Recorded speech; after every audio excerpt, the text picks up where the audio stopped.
শঙ্খ বাজিয়ে মাকে নিয়ে এলাম, কারণ কাল সকাল সকাল উঠে আমাদের সবাইকে বসতে হবে মা সরস্বতী আরাধনায়, বাণী বন্দনায়। আর এই হলেন আমাদের প্রগতিশীল বাঙালির প্রগতিশীল দাদারা, সঙ্গীতদা, অমৃতদা, কুণালদা, অভিষেকদা, অরূপদা, জয় এবং আরও 2-3 জন মিলে রাত 12টায় আমরা গেছি ঠাকুর আনতে।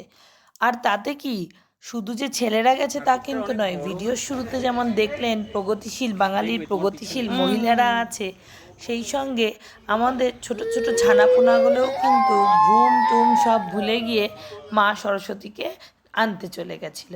হাত তখন প্রায় 1টা ছুঁই ছুঁই, আর আমরাও রওনা দিলাম।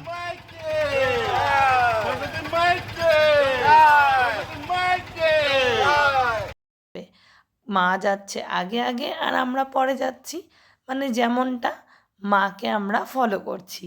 চোখে ঘুম নেমে আসছে বাচ্চাগুলোর, কিন্তু তাতেও আমরা একদম হার মানিনি। বলতে বলতেই পৌঁছে গেলাম আমাদের পূজা প্রাঙ্গণে। হায়দ্রাবাদের প্রগতিনগর এলাকার পিকক জাংশনের একদম কাছে যে সাইবাবা মন্দির বা সাইবাবা টেম্পল আছে, সেই মন্দির সংলগ্ন একটা ছোট প্রাঙ্গণ আছে। সেখানেই আমাদের প্রগতিশীল বাঙালিদের সরস্বতী পুজো অনুষ্ঠিত হচ্ছে কালকে, মানে বলতে গেলে আজ সকালেই, যখন আপনারা ভিডিওটা দেখবেন। আর গত বছরও কিন্তু এই একই জায়গায় আমাদের পুজোটা হয়েছিল।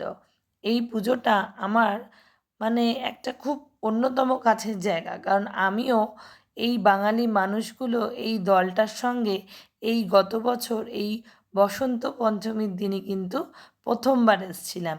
আর আমার ছোট্ট কোকোর হাতেখড়িও হয়েছিল এই প্রগতিশীল বাঙালি সরস্বতী পুজো মণ্ডপেই, মা সরস্বতীর সামনে। কলকাতা থেকে ঠাকুরমশাই এনে দারুণ সুন্দর করে নিষ্ঠাভাবে ঘটা করে সরস্বতী পুজো করছে প্রগতিশীল বাঙালি, আর এটা তাদের 5ম বর্ষ।